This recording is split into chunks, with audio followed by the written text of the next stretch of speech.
Thanks, Jenny. What I'm going to do is go through and ask myself questions about writing and specifically about the novel I wrote called The Flying Z and answer them. And when I'm finished, that means I want to hear questions that you have. That's always my favorite part of speaking to groups. I'm not going to spend a lot of time on my background, born, raised, parents, all that stuff. If you're curious, go ahead and ask. I'll be happy to answer them. So you'll understand what I'm talking about. I'll give you a basic story outline of The Flying Z. It's set on the Arizona-Mexico border. It's a contemporary Western crime novel that's also part love story. Recent Harvard grad Mary O'Hara is driving west to begin graduate school at Stanford. I think we lost the mic. Yeah. There you go. Recent Harvard grad Mary O'Hara. Can you hear me? All right. Okay. Is driving west to begin grad school at Stanford to see the country. She drives some dirt roads near the border, gets her car hung up with drug smugglers nearby. The hero, Will Zachary, rescues her. Lightning strikes, and they fall in love and try to build a life together while battling a vicious drug cartel trying to take over the ranch. All right, first question. What's the difference between writing journalism and fiction? Well, fiction has to be true. That's a joke, but there's a lot to it. The standard of truth, I think, is higher in fiction, and the standard of believability is higher. In journalism, nobody says that couldn't happen. You have interviews with eyewitnesses, court documents, various sources, police reports. You have arguments all day about what the facts mean and interpreting them, but the event happened. In fiction, you hear people say that could never happen all the time. This plot twist is too far out there. This character is too wild. It's the writer's job to convince the reader that it did. Probably the biggest difference between fiction and journalism is freedom. In reporting, you have to follow basic rules, so you operate within a framework, and facts are the standard. In a novel, you can do whatever you want. You can structure a novel any way you choose, as long as it works. There's an old saying, there are 3 rules to writing the novel. Unfortunately, nobody knows what they are. What that means, whatever works. After so long in journalism, I found that freedom to be exhilarating. Boy, I can write whatever I want, but it's daunting too. The whole world is open to you. You can do absolutely anything, and when you have that many choices, it's more difficult to choose correctly, choose the right thing. I took a big risk with The Flying Z. The major plot element turns on magical realism. It's a literary technique defined as magic being a part of everyday life. I won't give too much away, but that approach asks the reader to suspend disbelief and accept a lot. So far, based on the reactions, the risk paid off. Another similarity, whether journalism or fiction, your editor is still the worst person on earth. That refers to the natural animosity between writers and editors. Writer wants to do it one way. The editor says, no, you're going to do it this way. Let the fights begin. They're very common. There's a joke about it. A writer and an editor are lost in the desert day after day, terrible thirst, terrible heat. They finally come to a watering hole, and the writer drops to his knees and starts to drink, and he hears a strange tinkling noise. And he looks up, and the editor's taking a leak in the water, and the writer says, what are you doing? The editor says, making it better. That's told from the writer's perspective, so I like that. Question, how does being a journalist help fiction writing? Well, it helps a great deal to have interviewed and been around such a wide circle of people who live outside your culture, your beliefs, and your values. It helps you develop a broader perspective on life, and that helps you create better characters, different kinds of characters, more authentic characters. Another way being in journalism helps fiction. In journalism, you learn discipline, and deadlines are very helpful. They tend to focus the mind. I'm talking about long form journalism, not, a fatal on Highway 69. I mean stories that run 2,000 to 4,000 words. You don't see many of those these days, certainly in print. You might see more of them online. Even with the stories I did for Arizona Highways, most of those ran 1,800 words. That's very difficult to do. Even stories at that length are very hard. It requires a lot of discipline to begin a story and end it and have it make sense from beginning to end. But writing novels requires a level of discipline far beyond what you need for long-form journalism. A novel might run 60 to 80,000 words and range from 250 to 350 pages. It might take 10 months to a year to complete. For comparison purposes, the Flying Z is 67,000 words, so the discipline required is orders of magnitude greater than it is for long-form journalism. So the novel is a difficult project. It's a ton of work. Writing is difficult. Writing well is especially difficult. I like what the famous New York sports writer Red Smith said. He was famous in the 40s, 50s, 60s, and into the 70s. He died in 1982. He said, there's nothing to writing. All you do is sit down at a typewriter and open a vein. If you want to write a novel, what advice do you have? Be prepared to be greatly disappointed at what I'm about to tell you. There is no really good advice. People think there's a secret to writing a novel, but there is no secret. I tell people three things. This is the best I can do in terms of advice. First, you can't be a great writer if you're not a great reader. The two go together. That's just a guarantee. When I taught journalism at the University of Arizona, the kids were always fussing about their majors, whether they should major in journalism or this or that. I tell them, look, if it's journalism you're thinking of, I can ask you a single question, and based on your answer, tell you whether you should go into journalism or not. Of course, their eyes would bug out. What's on your nightstand beside your bed? Or what's on the floor beside your bed? I don't want anything personal. I couldn't care less. Answers would come back: lamp, clock, Buddy the dog's chew toy. If the answer isn't books that you can't wait to get to, major in something else. There's no shame in that. Second thing I tell them, read and memorize The Elements of Style by William Strunk and E.B. White. It's originally published in 1918. It's 71 pages long, so you can read it tonight, the next night, the third night, you can read it again to get it all down. It'll teach you the basics of how to write, active voice rather than passive. No big words, not many adjectives, strong verbs, and you need to develop a powerful allergy to adverbs. No more than one per 100 pages. That's my rule. And don't use an adverb to modify a quote, he said strenuously. The conviction should be in the quote itself. If it's not, change the quote. Stephen King said, the road to hell is paved with adverbs. Third piece of advice I give is sit down and write something. That's the most important one. All other advice is just talk. You know, you'll often see books that are designed to tell writers how to write, or you'll see ads online. And if you pay this amount, they'll tell you how to write. Will help you unlock the genius within. You don't have an inner genius. You have an inner knucklehead. I know I do. And every time I write something, I look at it and I go, there he is. I got to rewrite it and I got to make it better and better. But this idea of you having an inner genius, very few people in history, very few writers have ever had anything close to that. The author Harlan Ellison, he passed away in 86. He wrote what he called new wave fiction. I don't know what that is, and I probably wouldn't like it. But he made a good comment about writing. He said, people on the outside think there's something magical about writing, that you go up in the attic at midnight and cast the bones and come down in the morning with a story. But it isn't like that. You sit in the back of the typewriter and you work, and that's all there is to it. So I advise people to give it a try. I speak frequently to retired groups, and I'll tell, a man or a woman who's in their 70s, write a memoir, write a family memoir, something you have an emotional attachment to leave for your kids and grandkids. If you always wanted to write a novel, write the first 3 chapters and see how they turn out. Write a short story. I recently gave an interview to True West magazine. I said, writing fiction is like working drywall. The more you do it, the better you get. It's no different from anything else. You have to practice. The writer Richard Bach said, a professional writer is an amateur who didn't quit. It's kind of glib, but I like it. I'd like to make a comment now on inspiration. It's the most overrated thing I can think of. It's way down on the list of things you need if you want to become a writer. You might recognize the name Shelby Foote. He is was a writer from Mississippi, a novelist and historical writer.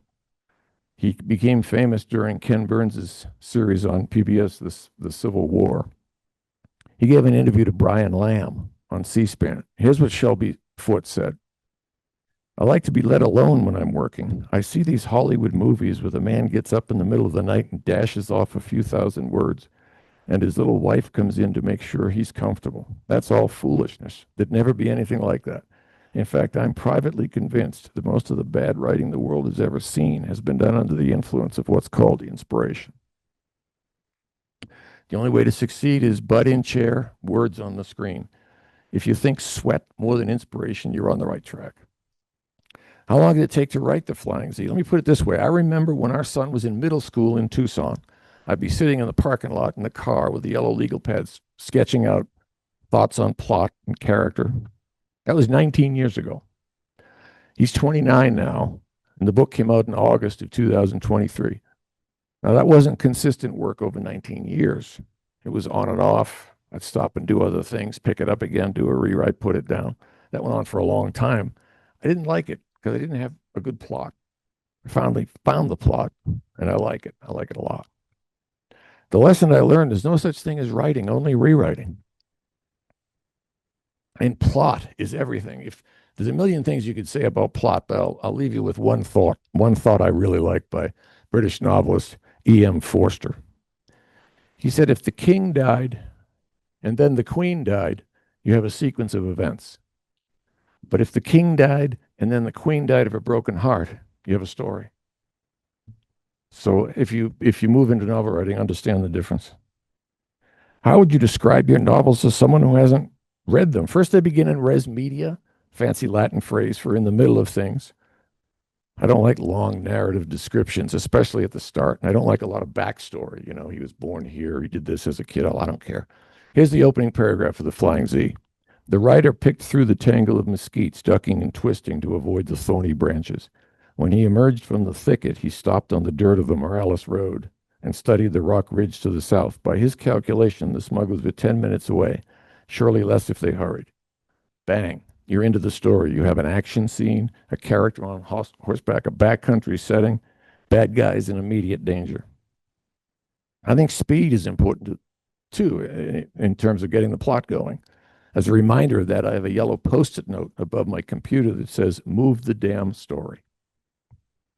Let's say you're on page 200 of a 300-page novel and you're stuck, not sure how to proceed. It feels like you're lost in a forest, and this happens to everybody. Forest of characters and plot ideas, which ways to go. E.L. Doctorow, the famous novelist, who has been in that position before, had this to say. Writing novels is like driving a car at night. You can only see as far as your headlights, but you can make the whole trip that way. The only way out of the problem of being stuck is just to keep moving forward. In addition to speed, I like humor.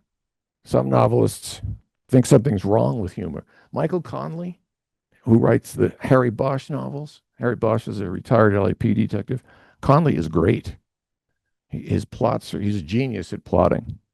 But you can read a 350-page Connelly novel, and there's not a single joke. You know, I think a lot of writers avoid humor because they feel they won't be taken seriously. Not that I've spent a lot of time reading the English writer Somerset Maugham, but he had a good line about that. He said, the funny writer should not expect much from posterity. Make the reader laugh, and he will think you a trivial fellow, but bore him in the right way, and your reputation is assured.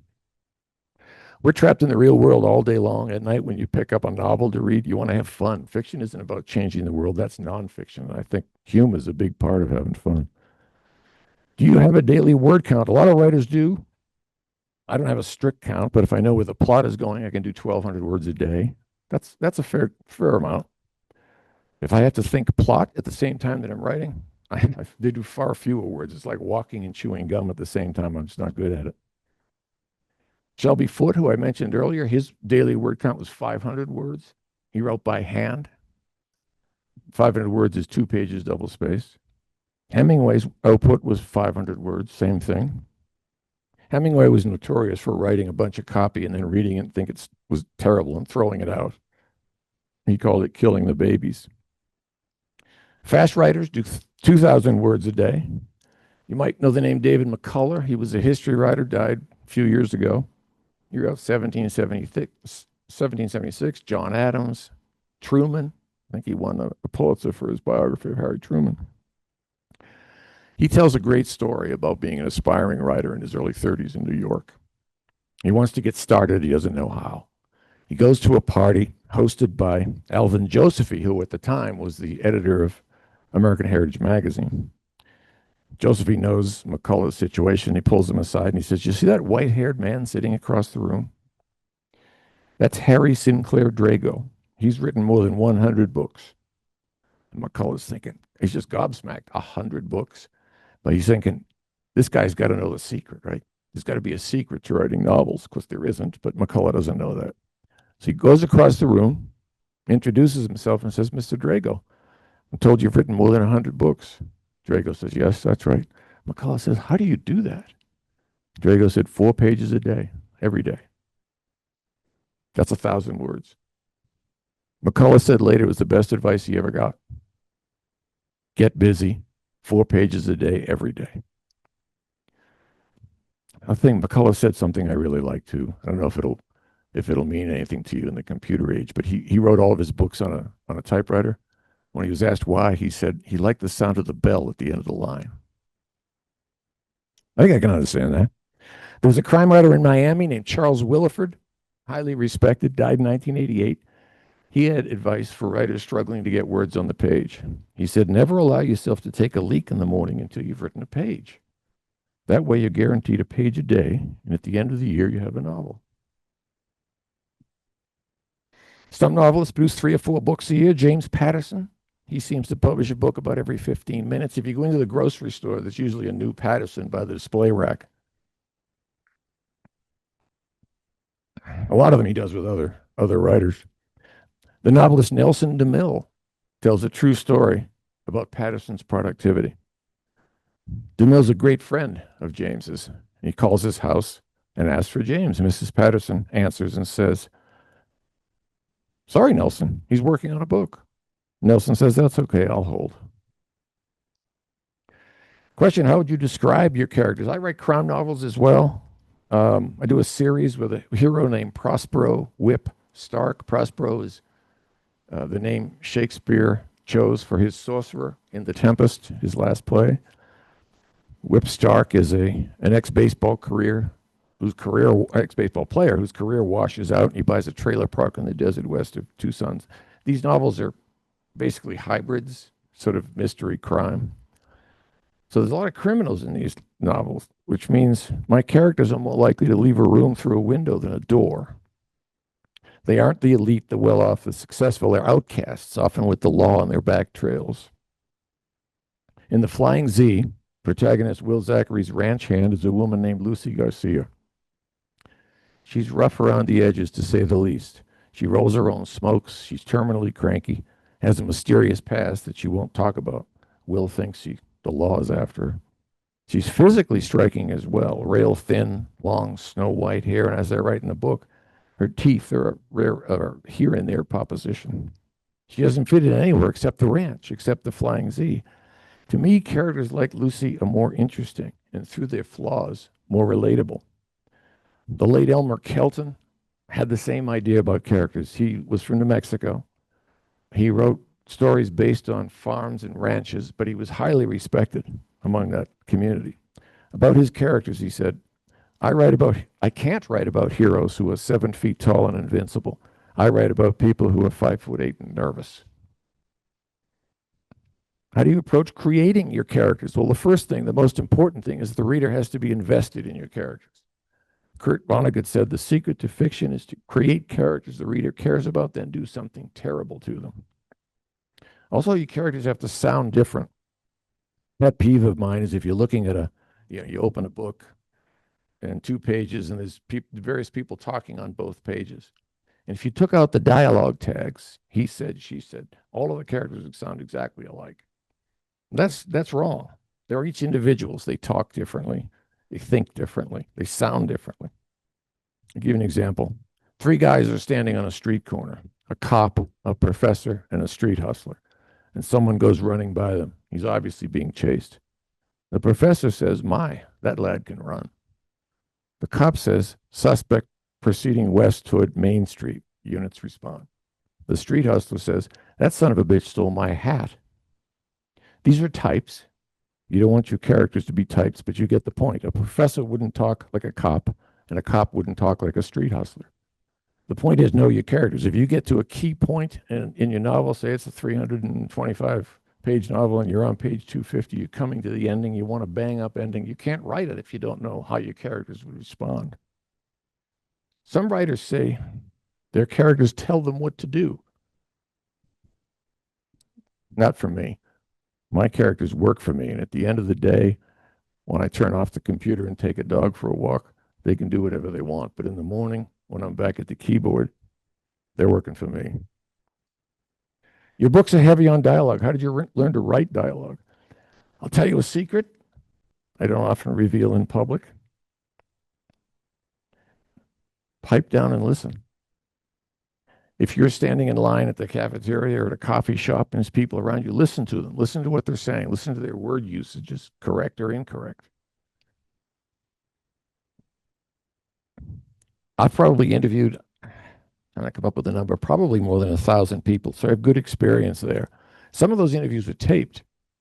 And in listening back, you learn a lot about dialogue in listening back. But even among highly accomplished, highly intelligent people, you hear lots of halting ers and rs and disjointed speech. It doesn't make sense in places. But that's how real people talk. I don't want to recreate that in my books. It's too annoying to the ear. So I approximate the speech, but clean it up, and so that the reader doesn't end up throwing the book against a wall. But when you learn to listen, you hear dialects, regionalisms, different word usages, correct and incorrect. On the border, for example, someone will say, I explored that country horseback, not on horseback, but horseback. Things like that add authenticity. I'm from Boston. It has its own dictionary of words understood only by other Bostonians. My mother she had more regionalisms. She called soda pop tonic. She called a liquor store a package store. In Massachusetts, legally, they are called package stores. I have no idea why. She called trash bins ash barrels. When she was growing up, the house was heated by coal. Coal becomes ash when it's heated up and shoveled into barrels and put out for guys to collect. So trash bins were ash barrels to her. I also learned to write dialogue by reading great novelists. If you're interested in crime novels, there's a novel you absolutely have to read. It's called The Friends of Eddie Coyle. It was written by George V. Higgins, published in 1970, became a movie with Robert Mitchum, who's got the greatest crime face in movies ever, that sort of hooded eyes and crooked mouth. The Friends of Eddie Coyle is a revered book. Elmore Leonard called it the perfect crime novel, and it's almost all dialogue. But long passages of dialogue. I prefer short ones, and I learned that technique by reading screenplays. 3 in particular that I think are very valuable. One is Rocky by Sylvester Stallone.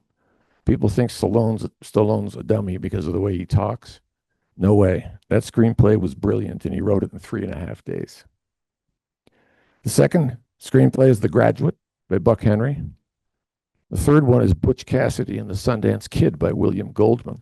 He also wrote Princess Bride, a great movie, and All the President's Men. If you read those, you'll notice that passages of dialogue are rarely more than one line. In fact, most are one line. It's punchy, it's quick, and it's very effective. And writing dialogue isn't easy. You know, as great as Hemingway was, treat yourself tonight to a short story that doesn't get talked about much anymore. It was Hemingway's The Snows of Kilimanjaro. You can pull it up online. It was first published in Esquire in 1936. A fellow is in a tent in Africa, and he's dying of gangrene. And he feels the death coming near in the form of a hyena. You know, people talk about Stephen King. Go back and read that. It's some of the most beautiful and terrifying writers you'll ever come across. Back to dialogue. And Hemingway, he wrote in 1929 his World War I novel, A Farewell to Arms. Frederick Henry was working as an ambulance driver on the Italian front. He gets blown up, taken to the hospital, and he falls in love with his nurse, Catherine Barclay. Even Hemingway that wrote bad dialogue. The dialogue in that book between Catherine and Frederick is just awful. What is the hardest thing for you to do in a novel? Oh, God, that's easy. Write sex scenes. Holy crap. To oversimplify, there are two extremes in sex scenes. One is the Victorian approach, where the writer shows two people go into the bedroom and shut the door. That's it. That's all you get. The other extreme is the 50 Shades of Grey approach, which is basically a gynecological exam. There's a British publication called Literary Review that gives its Bad Sex in Fiction Award. Some great writers have been past winners: Norman Mailer, Philip Roth, Stephen King. Because I wanted to give you the real skinny, I'm going to read. I read some of the winners before coming here. Most are so graphic, I can't read them aloud. But there is one that I can take a deep breath and read to you. It's a short passage. If you're sipping a drink, put it down because you don't want it coming out your nose. Here goes. This actually won. It should have won. It's helpful. She was burning hot, and the heat was in him. He looked down on her perfect black slenderness. Her eyes were ravenous. Like his own, they were fire and desire, more than torrid, more than tropical. They too, TWO, were riding the equator. They embraced as if with violent holding they could weld the two of them one. I mean, seriously. That's about as bad as it gets. That's a guy overwriting. My sex scenes fall more on the Victorian side than the bodice ripping side, but if you're curious, page 60 of the Flying Z. Interestingly, throughout his whole career, one of the most popular writers of the 20th century, Louis L'Amour, he wrote more than 100 novels, westerns, several books of short stories, sold hundreds of millions of copies of his stuff. Louis L'Amour never wrote a sex scene.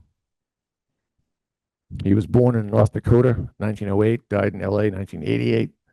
He said sex was only a leisure activity and he had more important things to write about.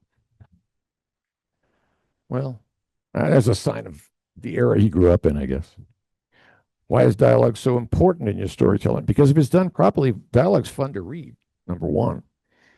I'd rather read good dialogue than 10 pages describing a mountain. Years ago, Elmore Leonard did a story for the New York Times, 10 rules for writers. One of them was try to leave out the parts readers tend to skip. For me, that's 10 pages of describing a mountain. Dialogue connects the reader directly to the character. It's the heartbeat of your characters. It also defines character. It's what you're trying to do as a writer. Give readers a crystal clear picture of your characters. Elmore Leonard again, he was great crime writer, great at dialogue. He wrote a book called La Brava. He had a sleazeball character in that book say the following: I spent most of my dough on booze, broads, and boats, and the rest I wasted. Just from that, can't you visualize that guy?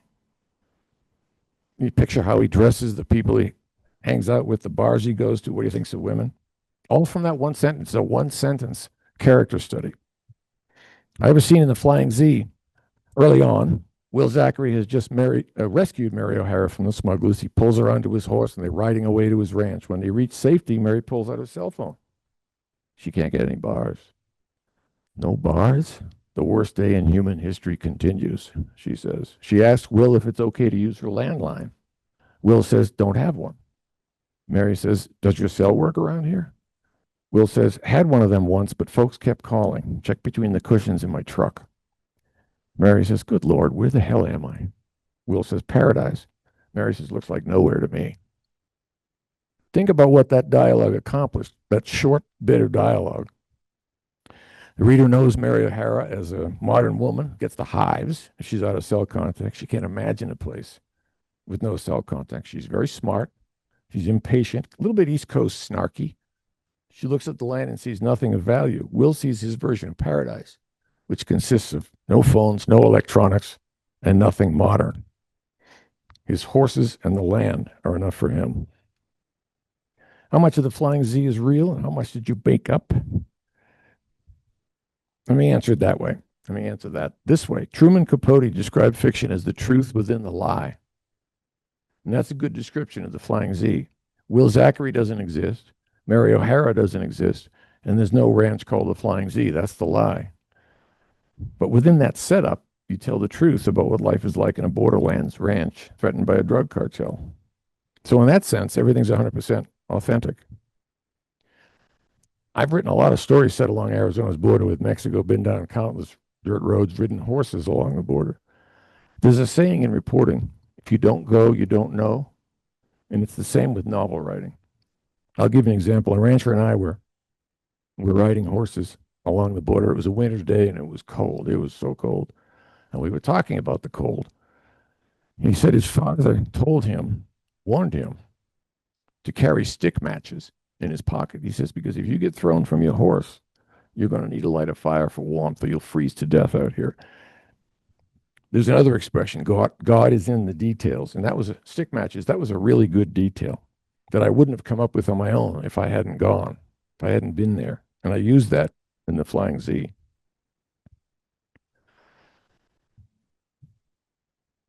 If you were a college student today who wanted to become a writer, what would you do? Probably major in English because then you have to read. If you don't want to read this, you have to. So you read great writers, some great contemporary writers, and understand what they do. Don't just read it as a reader, but understand structure, how they move from event to event. And try to understand character, why you like certain characters, why you don't like others. At what points in the book are you slowing down, thinking, "Let's get moving here"? If I were a student here, University of Arizona, anywhere, and I were interested in sports, I'd cover the school's sports teams for the school paper. I did that in college. I covered the basketball team for nothing. If you're interested in sports, volunteer at the athletic department, doing anything they want done. Understand the business of athletics, make connections. Personal connections are enormous. If it's politics you're interested in, volunteer to cover politics. If you're interested in fiction, is there a college literary magazine? Write for it. Volunteer to write for it. Prescott is a great outdoors town. If you're interested in the environment, environmental issues, there's plenty of websites that are looking for material. Just find them and send stuff. Prescott is also a great history town. In August, my wife and I are coming back. Prescott is hosting Doc Holliday's, DAZE, about Wyatt Earp's legendary sidekick, Doc Holliday. I like that stuff. You could volunteer at the Western Heritage Foundation, which needs volunteers, or at Charlotte Hall. I wouldn't shy away from national outlets because, as I said, there's lots of websites. As much as print options have declined, online options have multiplied. And Arizona is a unique place. People, I think, want stories from Arizona. They don't understand Arizona at all, but they want stuff from Arizona. They focus mainly on Tucson, Phoenix, Tucson, and Flag. But there are a great many stories in Arizona's backcountry. I made a living writing backcountry stories for Arizona highways. This is really an amazing state. And if you get out off the highways and meet people, it's a lot of fun.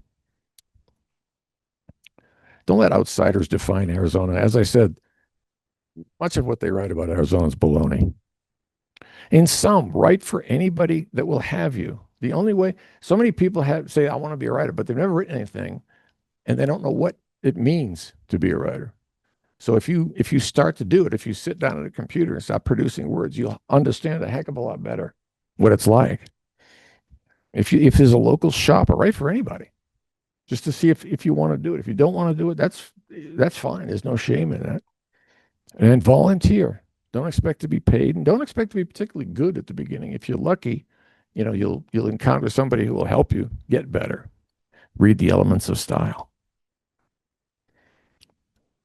If you really want to do it and you don't give up, you have a much better chance of getting somewhere. And all you have to do, excuse me, is outwork everybody else.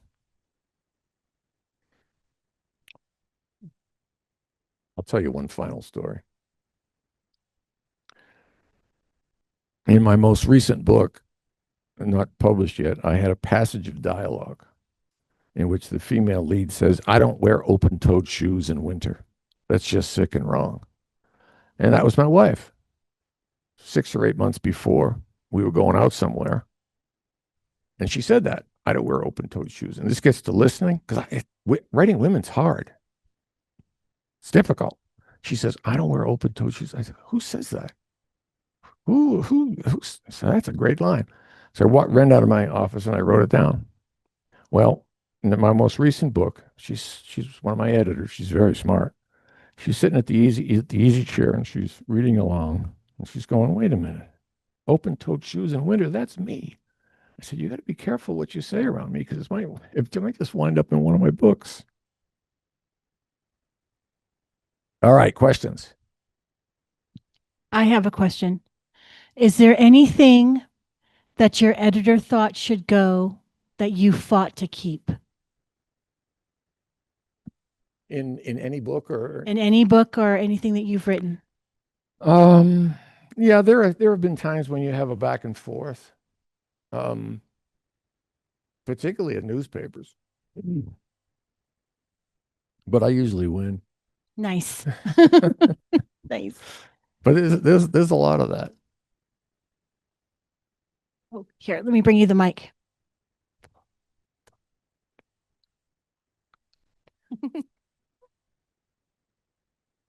So, what are your thoughts about in this day and age, they have self-publishing?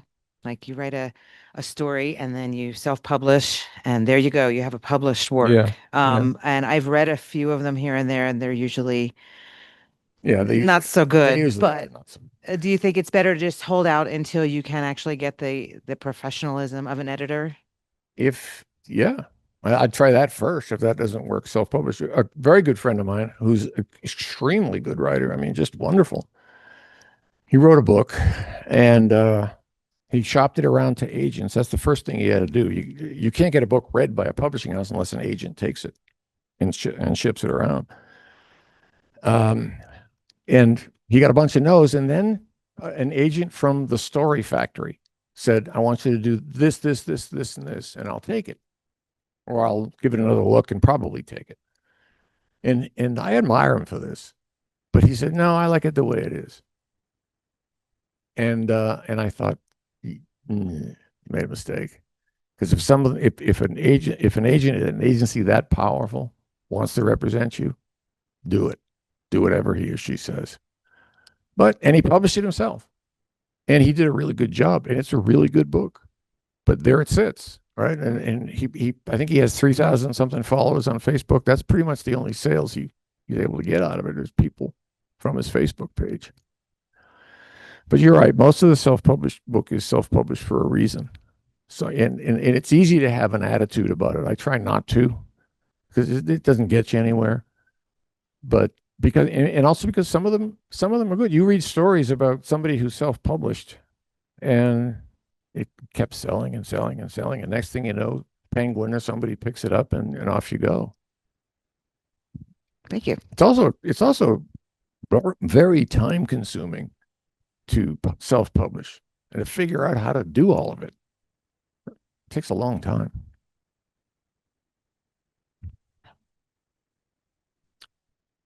Thanks, Jenny. Do you write about characters that you don't like? I mean, do you like all your characters that you write about? No.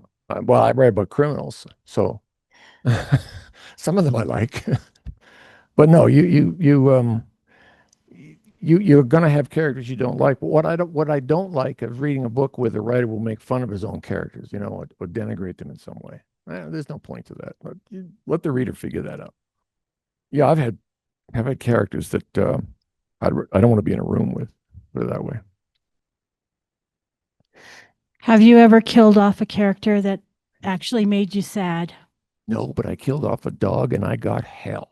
All right. Never kill the dog. Dog, That was yeah. I got more comments, and had a lady come up to me at a book signing, and she was shaking her finger at me. So I might not do that again. If I do, I'll leave town. Also, do you have advice on finding an editor? Well, I've been in writing for a long time, so I have friends who who have been newspaper editors or other kinds of editors who'd read stuff for me. My wife also reads stuff for me. Nice. She's very good. She's like, if there's a comma missing, she'll find it. If there's something really small, she'll find it. Amazing that way. I could read something 100 times and never see it. So leads to a good question.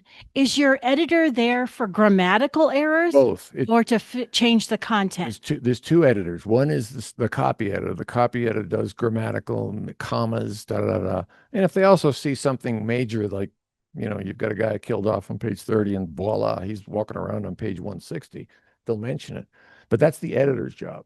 Copy editor does the small stuff, and the editor looks at the big picture, I guess you'd say.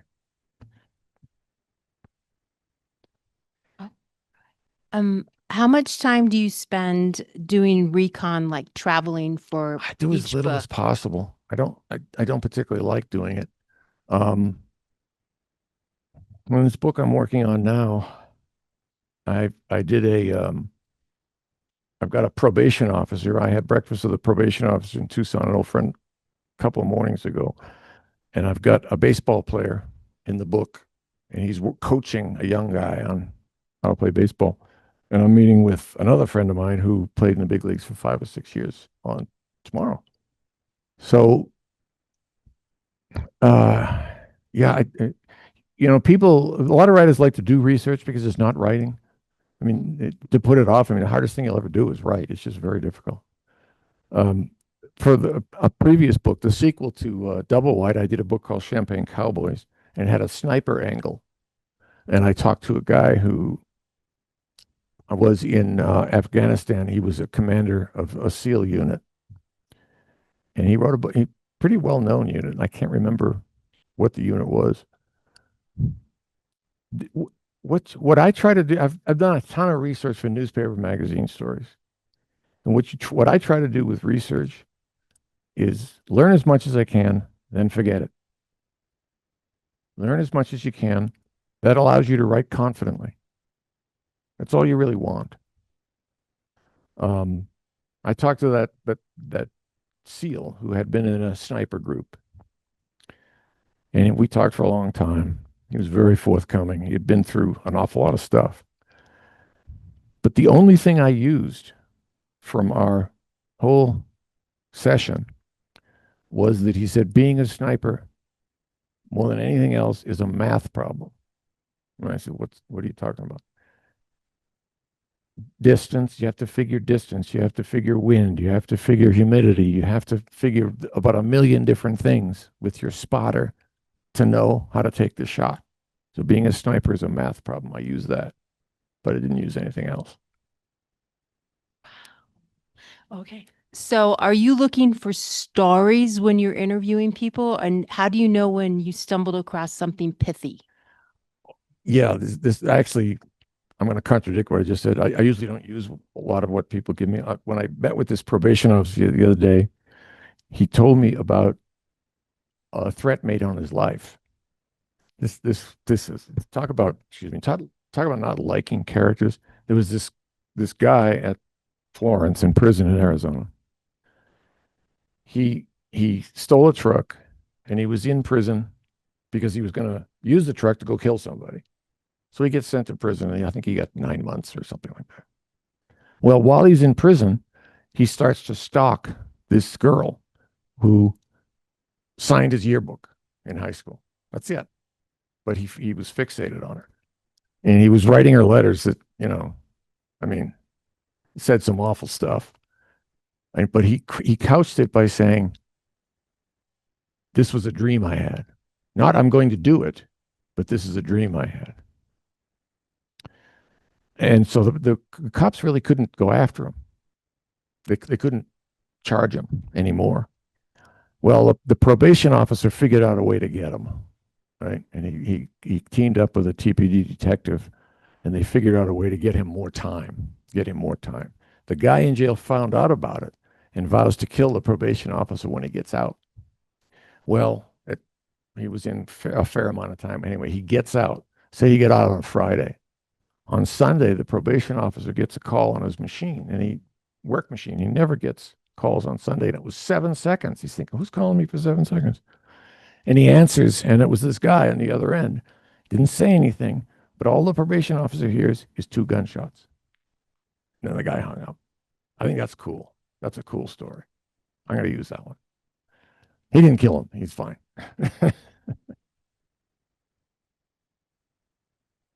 Any other questions? No? Please help me in thanking Leo. Thank you.